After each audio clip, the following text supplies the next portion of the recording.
सार्थक समाचार के सभी दर्शकों को प्यार भरा नमस्कार।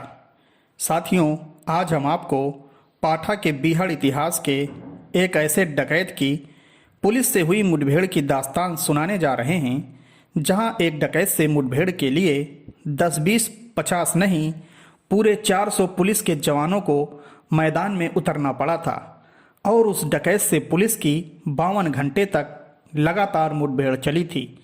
जो अकेला डकैत सिर्फ पानी के सहारे 52 घंटे तक 400 पुलिस के जवानों से बराबर मुठभेड़ करता रहा। इस दौरान उसकी गोलियों से जहां 4 पुलिसकर्मी शहीद हुए थे, वहीं 7 पुलिस के जवान घायल भी हुए थे। जहां पुलिस को डकैत से पार पाने के लिए डकैत के छुपे हुए गांव में आग लगानी पड़ी थी और बुलडोजर का सहारा लेना पड़ा था, तब जाकर डकैत को मार गिराने में पुलिस को सफलता मिली थी।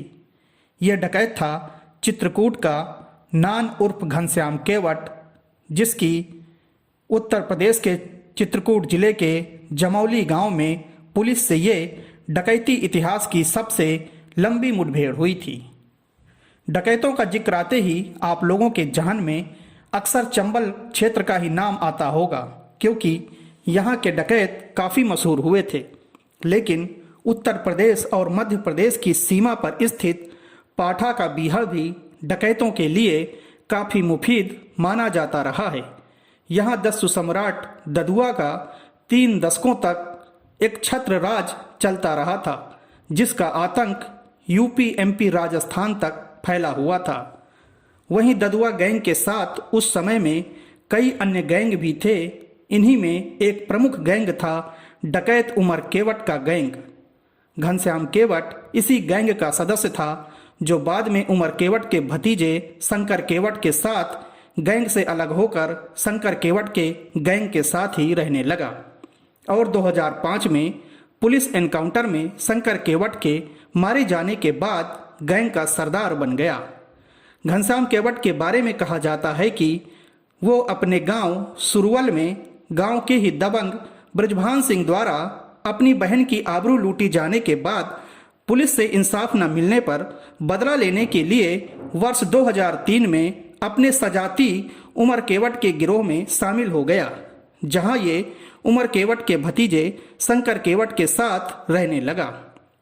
इसी बीच इसने जीवन का पहला कत्ल बहन की आबरू लूटने वाले ब्रजभान का ही किया था। एक बार हथियार उठाने के बाद फिर इसने पीछे मुड़कर नहीं देखा और हत्या, लूट, फिरौती जैसी घटनाओं को लगातार अंजाम देने लगा। नान उर्फ घनश्याम केवट के कारण ही देखते देखते पुलिस रिकॉर्ड में शंकर केवट पुलिस के लिए एक बड़ा सिरदर्द बन गया। इसी बीच 2005 में पुलिस से हुई मुठभेड़ में डकैत शंकर केवट मारा गया। शंकर केवट के मारे जाने के बाद घनश्याम केवट गैंग का सरदार बन गया। सरदार बनने के साथ ही हत्या, लूट और फिरौती की घटनाओं को अंजाम देने लगा। इसके द्वारा फिरौती की रकम न मिलने पर एक ही परिवार के 4 लोगों की हत्या करने के बाद इसका आतंक सर चढ़कर बोलने लगा और घनश्याम केवट पर पुलिस ने 10,000 रुपये का इनाम घोषित कर दिया।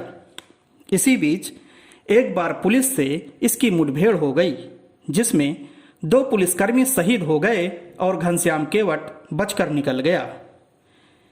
इसी बीच दोबारा पुलिस से मुठभेड़ हुई तो उसमें भी कुछ जानें चली गईं और घनश्याम केवट दोबारा बचकर फिर से निकल गया। अब डकैत घनश्याम केवट पर पुलिस ने इनाम 10,000 रुपये से बढ़ाकर 50,000 रुपये का कर दिया था। इसी बीच 2009 में 16 जून को पुलिस को मुखबिर से पता चला कि डकैत घनश्याम केवट का गिरोह जमौली गांव में रुका हुआ है। सूचना मिलते ही चित्रकूट जिले के राजापुर, पहाड़ी, करबी सहित जिले की करीब 40 की संख्या में पुलिस फोर्स जमौली गांव पहुंच गई और गांव की घेराबंदी करने लगी। जमौली गांव में उस समय कच्चे घरों के बीच 1-2 मंजिला पक्का मकान बना हुआ था। जहां पुलिस के गांव में आने की खबर डकैत घनश्याम केवट को भी हो गई थी। एक बात आपको यहाँ और बता दें कि डकैत घनश्याम केवट को अपने निशाने पर बड़ा ही गुरूर हो गया था। जहां पहले भी 2 बार हुई पुलिस से मुठभेड़ में उसने कई पुलिस वालों को शहीद कर दिया था और मुठभेड़ से बचकर निकल गया था। ग्रामीण कहते हैं कि पीछे से अपने गिरोह को गांव से जाने की कहकर वो खुद 2 मंजिला घर के लोगों को घर से निकालकर घर में छुप गया था और ऊंचाई से वो पूरे इलाके में नज़र भी रखने लगा था। इस बीच पुलिस ने जब उसको सरेंडर करने को कहा तो कुछ देर के बाद ही डकैत घनश्याम केवट ने वहीं से पुलिस टीम पर फायरिंग करना शुरू कर दिया।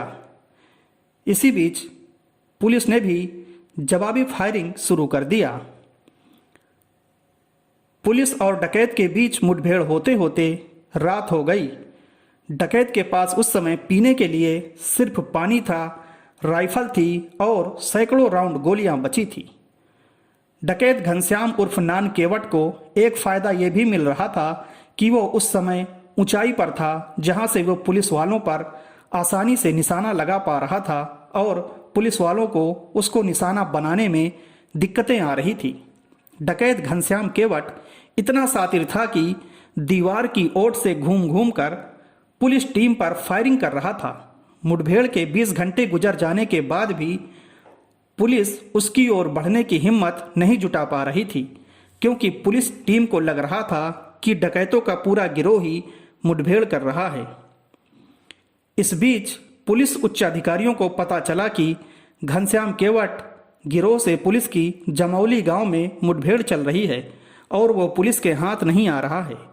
धीरे धीरे चित्रकूट के साथ ही कौसाम्बी, बांदा, हमीरपुर जिले की फोर्स भी मुठभेड़ की जगह पर पहुंच गई और पुलिस के तत्कालीन एडीजी ब्रजलाल और आईजी जोन इलाहाबाद सूर्य प्रताप शुक्ला भी मुठभेड़ स्थल पर पहुंच गए, जहां एसटीएफ, पीएसी सहित करीब 400 की संख्या में पुलिस फोर्स ने जमौली गांव को चारों ओर से घेर लिया। इस बीच 4 पुलिसकर्मी शहीद हो गए और 3 पुलिस के सीनियर अफसर डकैत की गोली लगने से घायल हो गए। साथियों, एक बात मैं आपको और बता दूं कि 2009 के समय आज की तरह इंटरनेट और सोशल मीडिया इतना विकसित नहीं था। वहीं मुठभेड़ की खबर लगने पर पत्रकारों की टीम भी कवरेज के लिए ग्राउंड पर पहुंच गई, जहां उस समय मैं भी अखबारों के लिए रिपोर्टिंग कर रहा था, जहां साथियों सहित कवरेज के लिए मुठभेड़ की जगह पर जाना पड़ा, जहां इलेक्ट्रॉनिक मीडिया के 3 रिपोर्टर साथी एक बड़े आम के पेड़ की ओट से मुठभेड़ का कवरेज कर रहे थे। इसी बीच बाहर से आई पुलिस फोर्स ने गांव को चारों ओर से घेर लिया तो मीडिया टीम भी घिर गई, जहां एक तरफ पुलिस और दूसरी तरफ डकैत अंधाधुंध गोलियां चला रहे थे और बीच में पत्रकार साथी फंसे हुए थे। इस बीच डकैत घनश्याम केवट की गोली लगने से 4 और पुलिसकर्मी घायल हो गए। तब पुलिस को डकैत से निपटने के लिए गांव को खाली कराकर डकैत के छिपने वाली जगह पर चारों तरफ से आग लगानी पड़ी और बुलडोजर की सहायता से घर को जमींदोज करना पड़ा। खत्म हो रही गोलियां और गांव में लगाई गई आग से 52 घंटे से लगातार पुलिस से मुठभेड़ कर रहा डकैत घनश्याम केवट शाम को अंधेरा होते ही छत से कूदकर जंगल की ओर भागने लगा। इसी बीच पुलिस की गोलियों का भागते हुए डकैत घनश्याम केवट निशाना बन गया। तो इस तरह से 18 जून 2009 को शाम तक 52 घंटे की मुठभेड़ के बाद पुलिस को डकैत घनश्याम केवट को मार गिराने में सफलता मिल ही गई, जिसमें PAC commander Beni Madhav Singh, SOG सिपाही समीम इकबाल, वीर सिंह सहित 4 पुलिसकर्मी शहीद हुए थे और तत्कालीन पुलिस महानिरीक्षक पीएसी वीके गुप्ता और उप महानिरीक्षक सुशील कुमार सिंह सहित 7 पुलिसकर्मी घायल हुए थे। जहां पुलिस और डकैतों के बीच हुई इस मुठभेड़ को जाबाज मीडिया के साथियों की वजह से न्यूज चैनलों में भी देश को लाइव दिखाया गया था। तो साथियों, आपको ये जानकारी कैसे लगी कमेंट करके हमें ज़रूर बताइएगा। अब दीजिए हमें इजाज़त, आगे हम फिर आपको ऐसे ही रोचक जानकारी देने के लिए हाजिर होंगे। तब तक के लिए नमस्कार।